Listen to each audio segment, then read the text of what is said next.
नमस्कार मैं गणेश सर आपण पीएसएस के केमती चैनल जदि पीजी कंप्लीट कर सारी और जॉब अन्वेषण अच्छा तो सूचनाटी आपण मानी दुई गोटी सब्जेक्ट वैकेंसी आसी आंचलिक डिग्री कॉलेज अनुकूल तो देखिए वाकिंग इंटरव्यू रही गेस्ट फैकल्टी आपंकर लेक्चरर रिक्वायरमेंट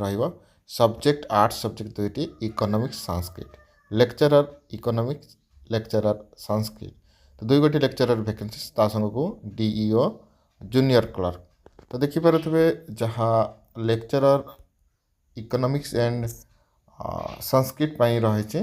एजुकेशनल क्वालिफिकेशन कथा जब आम कह इकोनॉमिक्स एंड संस्कृत रही आपंकर मास्टर डिग्री लेवल रे पीजी लेवल आपंकर 55% जब अच्छी आप एलिजिबल होती से प्रकार देखिपे जहाँ इंटरव्यू डेट रही आपंकर 8/9/2024 ठीक अच्छे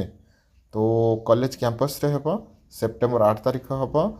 10टा AM 10:30 AM आपको रिपोर्टिंग करने पड़ो ठीक अच्छे तो आपण बायोडाटा सहित ऑल रिलेवेंट डॉक्यूमेंट्स नहीं कि उपस्थित हूँ जो मैंने भी